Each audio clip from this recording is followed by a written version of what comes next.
Part 1. First, you have some time to look at questions 1 to 6.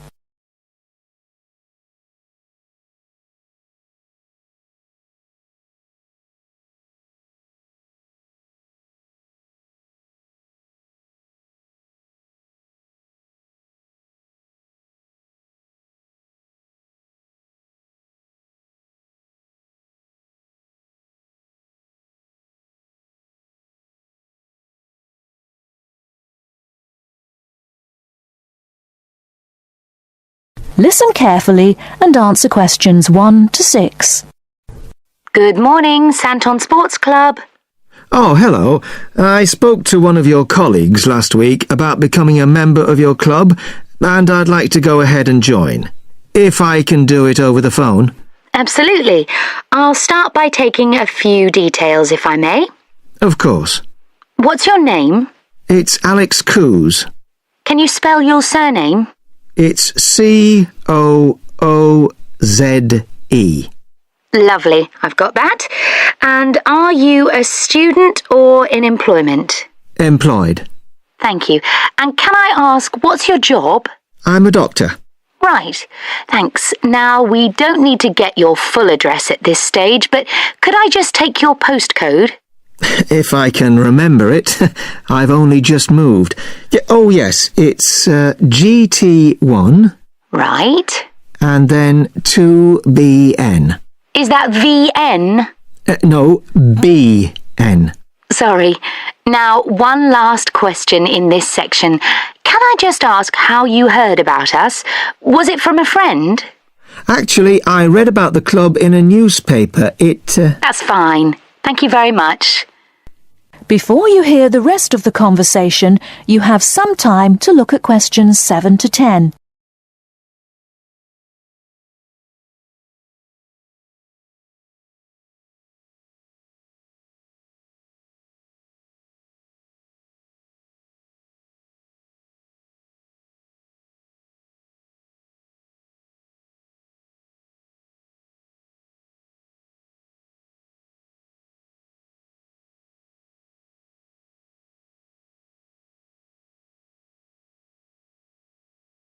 Now listen and answer questions 7 to 10.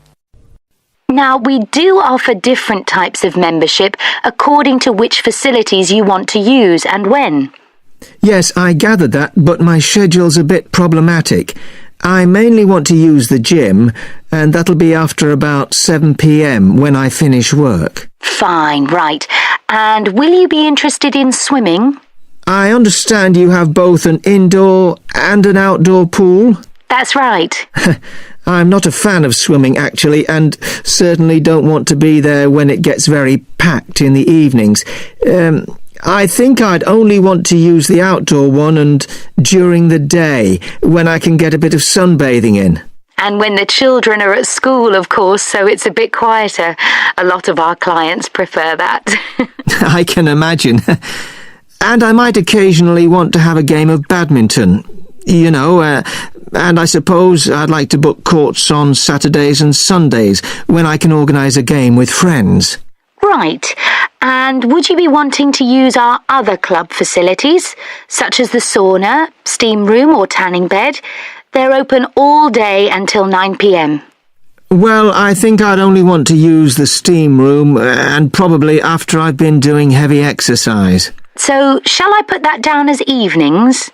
Sorry, no, I'd probably only use it on Saturdays, and the occasional Sunday, you know, when I have more time to relax. That is the end of part 1. You now have half a minute to check your answers.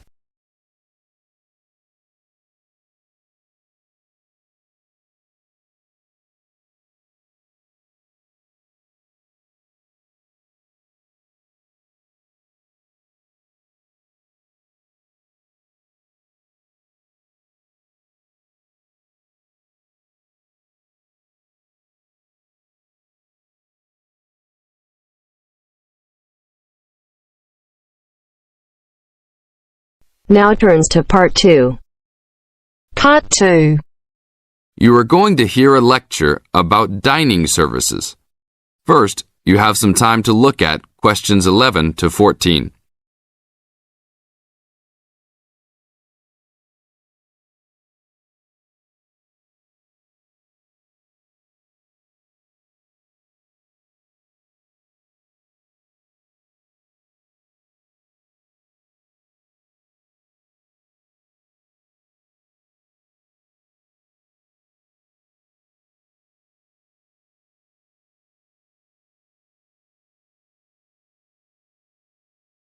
Now listen to the tape and answer questions 11 to 14.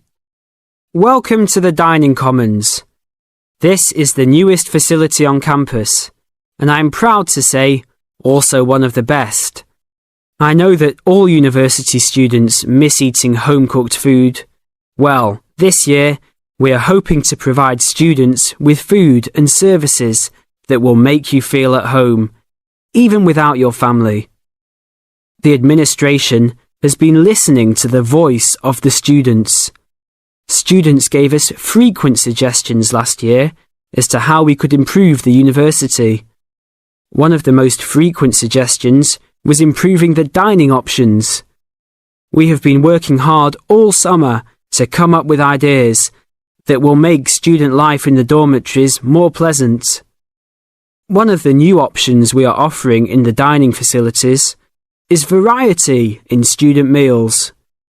Last year, there was a set menu for every dinner, so if students didn't like the food, there was no choice. Students had to eat whatever was served. But this new dining facility has 3 completely unique areas, each with a different theme. At every meal, there will be 3 options for students to choose from. For example, there might be Italian food at station number 1, which might consist of pizza and pasta. At station number 2, there would be American food, consisting of hamburgers and hot dogs. At station number 3, there could be vegetarian soups and salads, accommodating all the vegetarians. We hope that with the greater selection of food, all students will find something to their liking. Now look at questions 15 to 20.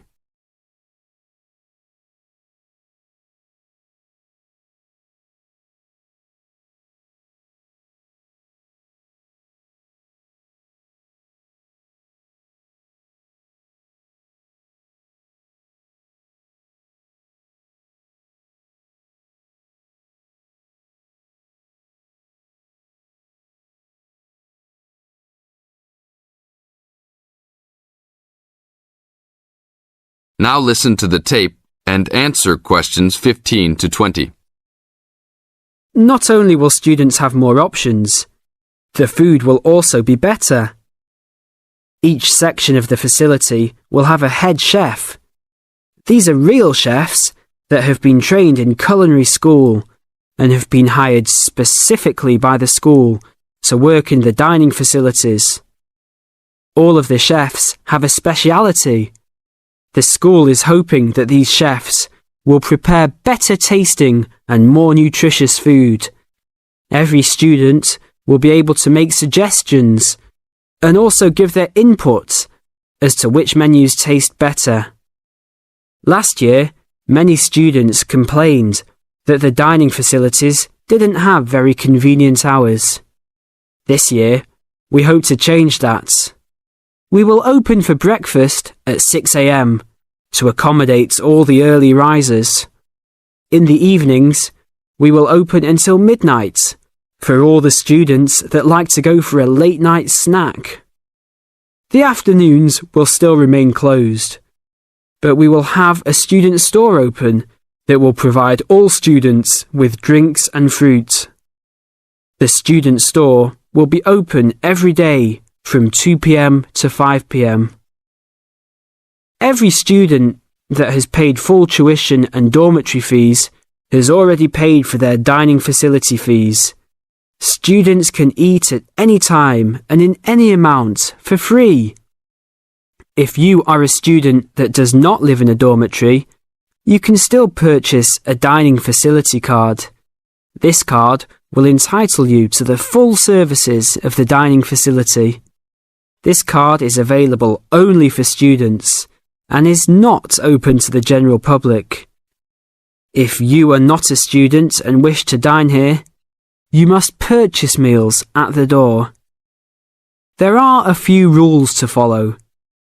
Even though we do not limit the amount of food that can be taken, we do not want students to waste food. Please do not take more than you can eat. Also, every student must clean his or her own trays and plates.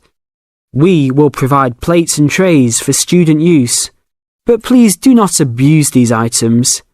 Please do not leave your plates on the tables. Your parents are not here to clean up after you anymore, so I hope all students will be responsible. Thank you for your attention and enjoy the upcoming year. That is the end of part 2. You now have half a minute to check your answers.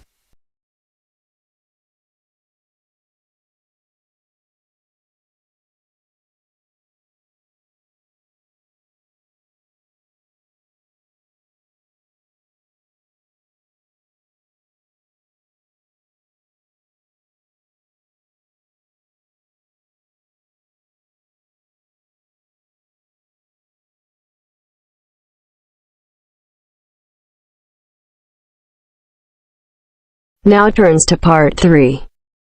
Part 3. You will hear two students, Jenna and Marco, discussing a business studies project they have to do. First, you have some time To read questions 21 to 24.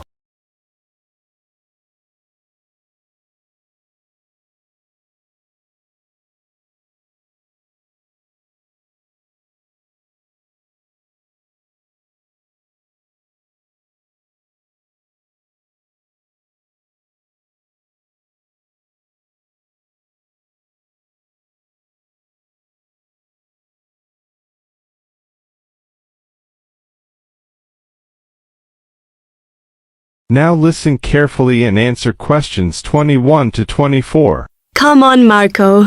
We've got to get on and sort out this project for Professor Buckley. Hang on.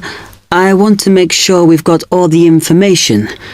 Now, where are we? Well, today we need to sort out exactly what we're going to do and how we're going to divide the work up.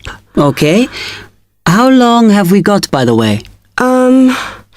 The end of term is April 6th, and he said to hand it in on week 8, so that's March 25th at the latest, because the beginning of that week is the 21st, so not long. Right. Have you got the notes there? Yes. He wants us to do a fairly small-scale study, like the last one, on whether or not businesses were offering more benefits to staff. And we've now got to look at the rise in older workers. It should be fairly straightforward. Yeah, as long as we keep it small. Who's marking it? I don't know. Sometimes he gets the PhD students to mark it for him. Oh, actually, it just says here, a senior lecturer. I suppose it's too much for Professor Barkley to do them all. Yeah. Anyway, how are we going to go about this? Well, we have to decide how big we want it to be and who... Yeah, but I think we must sort out a timetable for the project. Otherwise, nothing will get done. Okay. Do you want to do that? All right. I'll do it as soon as we finish here. Before you hear the rest of the talk, you have some time to look at questions 25 to 30.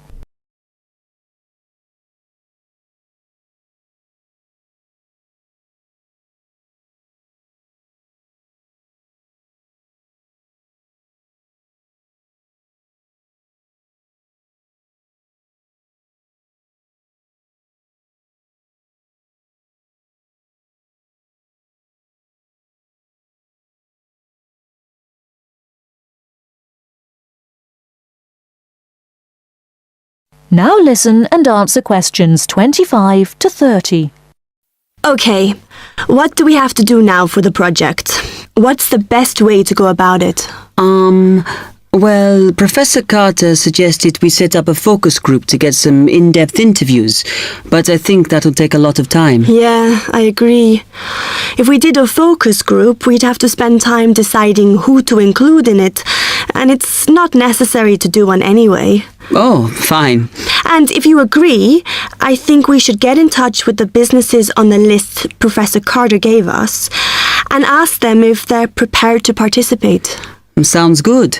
Then we can go there, give them questionnaires, and collect them later. Exactly.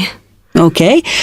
Then do we need to book one of those study rooms in the library so we can work together to input the data? Perhaps not, as I guess just one of us could just sort it out actually. Yes, that would be easier. A lot of what we're doing is qualitative, so it'll be writing up rather than statistics. No software for that, I'm afraid. And I think it would look better if we had actual shots of some of the staff, because we're citing appearance as a factor in employability, aren't we? Yeah, okay. I'll factor that all in when I sort everything out tonight. I'm glad we decided to work together. I think it's going to work out well. Yes, well, given that we had to work in pairs on this project, I think we were right to choose each other. We complement each other academically, as we're each good at what the other isn't. In fact, we should have tried working together before. Yes. Now, how shall we split the work? I'll do the analysis, shall I? Oh, okay. It's just that it might be faster, because I'm used to doing it. Although your English is better than mine. I need more practice at reading, really. Okay, I'll do the presentation then, if that's okay with you. Yeah, sure. I don't mind speaking in public, but I hate preparing all the notes for them. The thing is, the tutor said one person should do the whole presentation, and he said he expects me to do it because I haven't done one yet. No, that's fine. Now, let's see. That is the end of part 3. You now have half a minute to check your answers.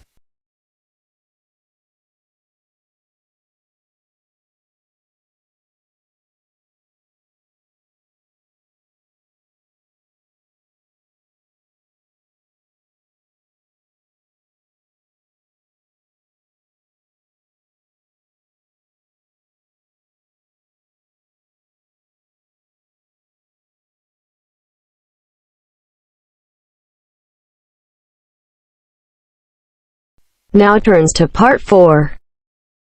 Part 4. You are going to hear a lecture on fishing. First, look at questions 31 to 36.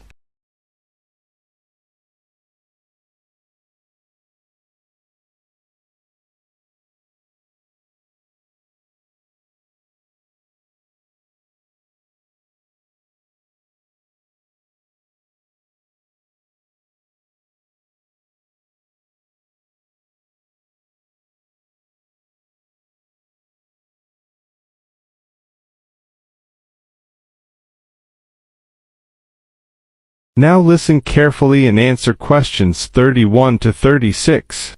Good morning again, ladies and gentlemen. And in case you've forgotten, my name is Dr. North from the Marine Habitat Research Unit at the university, and I'm going to continue from the lecture that I gave a fortnight ago on humankind's relationship with the sea from a historical point of view, and also on attitudes to different types of fishing. In today's talk, I would like to focus on the current problems in the fishing industry in Europe, and in particular, the present scarcity of marine fish. As with the last lecture, I've placed a book list, a few relevant articles, and a copy of this lecture on the department website. A statistic to begin with. Since the 1970s, stocks of the most heavily fished species have fallen, on average, by 90%. And why has this happened? Well, there's a chain of events which begins with the demographic changes that have taken place in the world over the last century.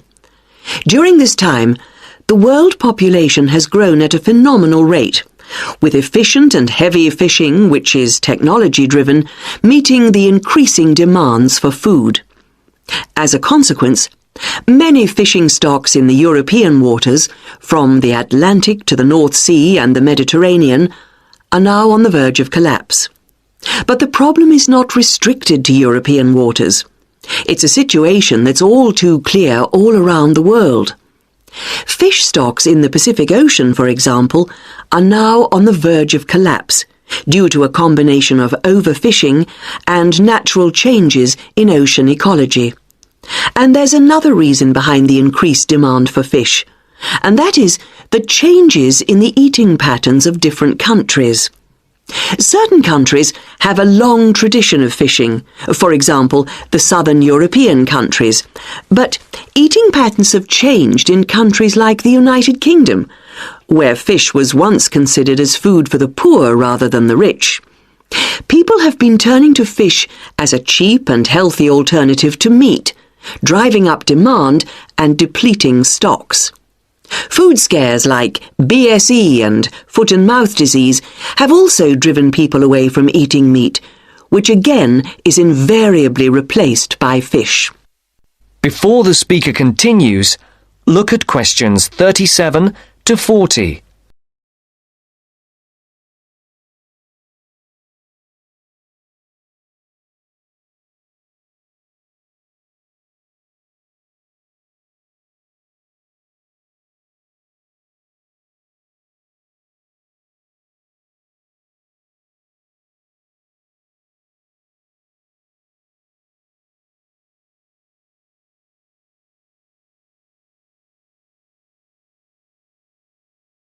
Now listen carefully and answer questions 37 to 40. Another important reason is that a sizable proportion of the catch from modern trawlers or fishing boats is thrown away. Nets quite often land fish that are not wanted and which are thrown back into the sea dead.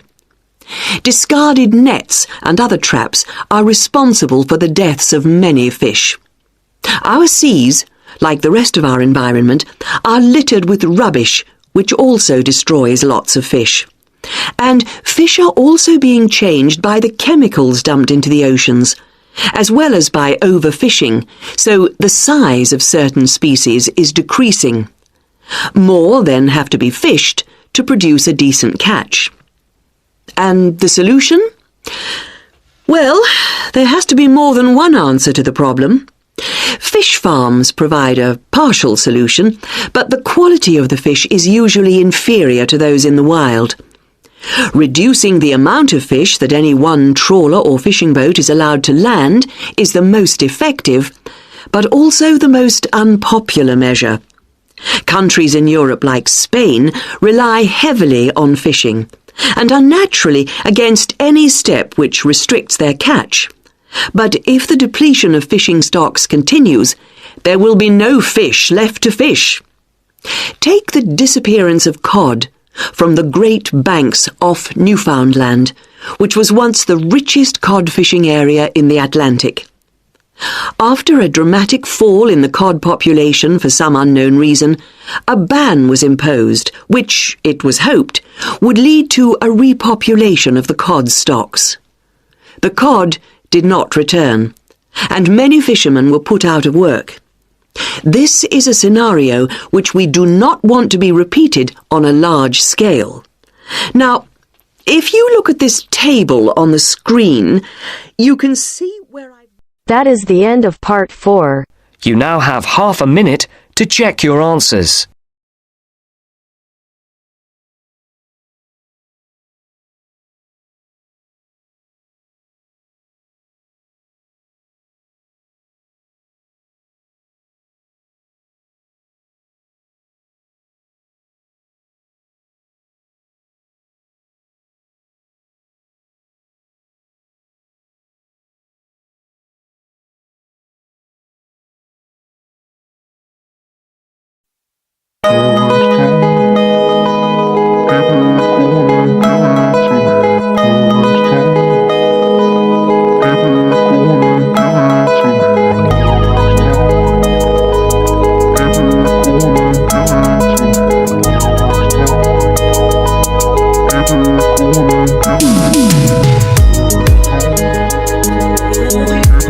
Give it to